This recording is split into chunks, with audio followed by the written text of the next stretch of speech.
नमस्कार, सार न्यूज बिहार में आप सभी श्रोताओं का स्वागत है। उर्वरक संबंधी शिकायत पर होगी त्वरित कार्रवाई। खरीफ मौसम का महत्वपूर्ण समय शुरू हो गया है। किसानों द्वारा यूरिया की मांग चरम पर है। जिले में यूरिया और अन्य खाद पर्याप्त मात्रा में उपलब्ध है।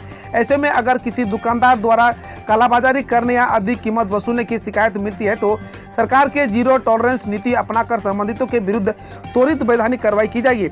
उक्त बातें जिला कृषि पदाधिकारी दिनेश प्रसाद सिंह ने मंगलवार को पत्रकारों को जानकारी देते हुए कही।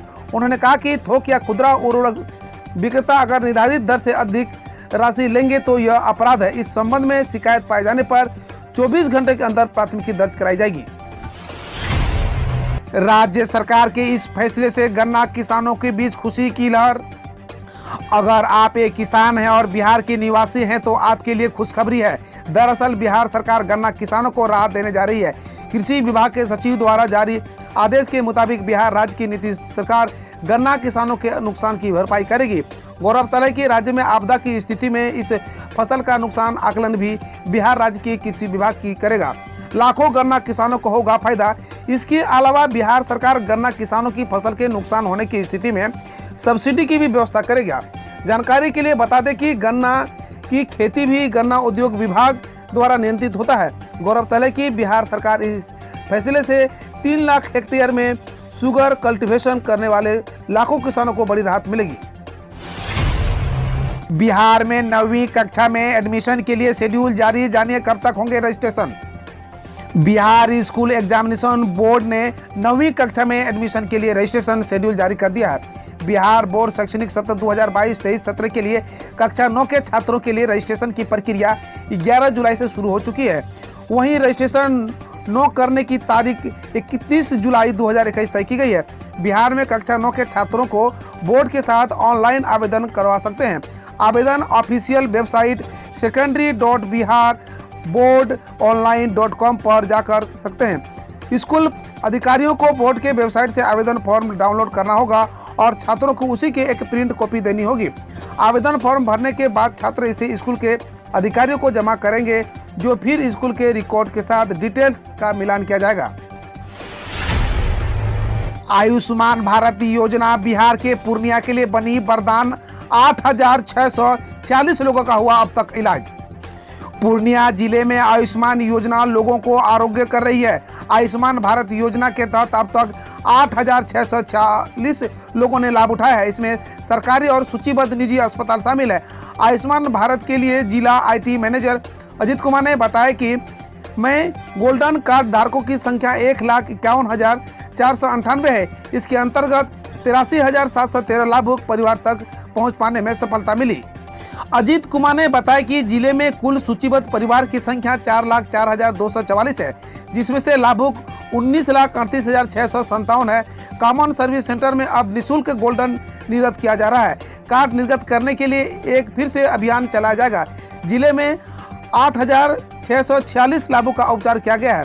उसमें केवल सदर अस्पताल में ही 4,561 लोगों का उपचार कराया है। दरअसल काफी समय में सदर अस्पताल में आयुष्मान भारत के अंतर्गत उपचार करने वाले अस्पतालों में पूरे सूबे में लगातार अव्वल रहा है। जिले में अन्य सरकारी अस्पतालों में भी भवानीपुर प्रखंड स्थित PHC में 1,045 लोगों का उपचार हुआ है। बिहार की सियासत के लिए 18 जुलाई क्यों है बेहद अहम। जनता दल यूनाइटेड जब से केंद्रीय मंत्रिमंडल में शामिल हुआ है और JDU के राष्ट्रीय अध्यक्ष RCP सिंह केंद्र में मंत्री बने हैं, तब से JDU के अंदर कई सवाल खड़े हो रहे हैं। एक सवाल है कि क्या RCP सिंह बिना CM नीतीश कुमार के मर्जी से ही मंत्रिमंडल में शामिल हो गए। खबर से भी ये आ रही थी कि नीतीश कुमार ने मंत्री बनने के बाद भी RCP सिंह को बधाई नहीं दी थी। हालांकि इस सवाल पर नीतीश कुमार मुस्कुराए तो जरूर, पर इतना भी साफ साफ नहीं कह सके कि उन्होंने बधाई नहीं दी। इसी बीच खबर है कि 18 जुलाई को RCP सिंह वीडियो कॉन्फ्रेंसिंग के माध्यम से प्रदेश पदाधिकारियों को वर्चुअल बैठक के जरिए संबोधित करेंगे।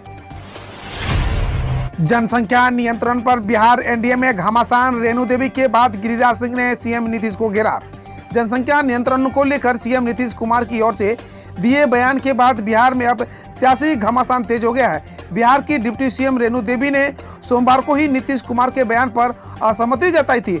अब गिरिराज सिंह ने भी नीतीश कुमार के चीन मॉडल को नकार दिया है। लखीसराय में गिरिराज सिंह ने जनसंख्या नीति के देश की जरूरत बताते हुए कहा कि जाति, धर्म, जात पात राजनीति का मुद्दा नहीं है।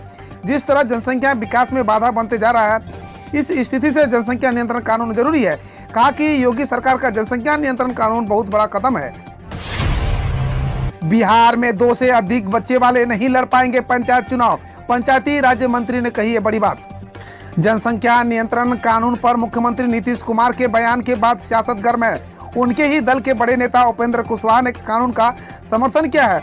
अब पंचायती राज मंत्री सम्राट चौधरी ने संकेत दिए हैं कि बिहार में नगर निकायों की तरह पंचायतों में भी 2 से अधिक बच्चे वाले चुनाव लड़ने से वंचित जा सकते हैं। इसको लेकर तैयारी चल रही है। उन्होंने यूपी के कानून की सराहना की।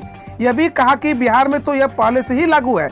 नगर निकाय में सीएम ने ही की थी व्यवस्था।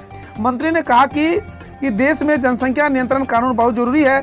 जहां पढ़े लिखे लोग होते हैं वहां प्रजनन और स्वाभाविक तौर पर काम है। आज़ादी के बाद देश अब 75 वर्ष होने जा रहा है। इससे पहले यह व्यवस्था होनी चाहिए।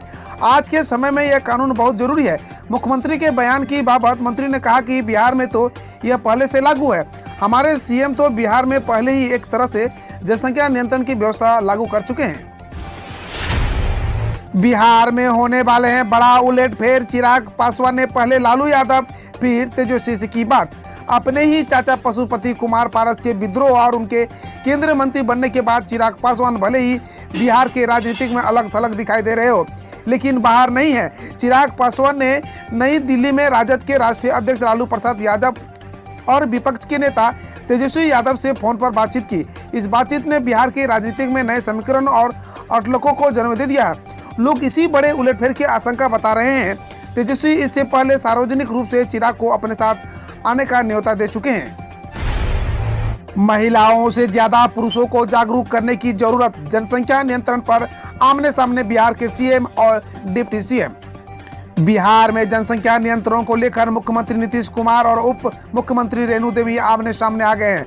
दरअसल उत्तर प्रदेश में योगी आदित्यनाथ के नेतृत्व वाली भाजपा सरकार द्वारा लाए गए जनसंख्या नियंत्रण कानून के ड्राफ्ट को लेकर नीतीश से सवाल पूछा गया था, जिसके जवाब में उन्होंने कहा था कि इसके लिए महिलाओं का शिक्षित होना ज्यादा जरूरी है। हालांकि राज्य में उनकी ड्यूटी और सत्ता में जदयू की साझेदारी भाजपा की रेणु देवी ने इत्तेफाक नहीं रखती। बिहार पंचायत चुनाव को लेकर राज्य निर्वाचन आयोग ने जारी किए दिशा निर्देश, जानिए क्या है खास। बिहार राज्य निर्वाचन आयोग ने अगस्त से अक्टूबर महीने के बीच पंचायत चुनाव कराए जाने को लेकर हर संभव तैयारी में जुटा है। आयोग ने तय किया है कि प्रस्तावित पंचायत चुनाव में किसी भी पद के लिए चुनाव लड़ने के लिए प्रत्याशियों के लिए मतदाता सूची में नाम होना ही सब कुछ नहीं होगा। चुनाव मैदान में उतरने के लिए प्रत्याशी की उम्र कम से कम 21 वर्ष होनी चाहिए। राज्य निर्वाचन आयोग द्वारा इस संबंध में दिशा निर्देश जारी कर दिया गया है। इसमें कहा गया है कि 21 वर्ष से कम उम्र व्यक्ति चुनाव मैदान में उतरने वाले प्रत्याशी के प्रस्तावक भी नहीं बन सकेंगे। इसी तरह मंच और वार्ड के चुनाव में प्रत्याशी बनने के लिए संबंधित पंचायत का मतदाता होना जरूरी होगा। हम रोज ऐसे ही आपके समक्ष न्यूज लाते रहेंगे। यदि आपने अभी तक सार न्यूज को सब्सक्राइब नहीं किए हैं तो पहले फटाफट सब्सक्राइब कर ले, साथ ही बेल आइकन को दबा दे ताकि कोई भी अपडेट आपसे मिस ना हो।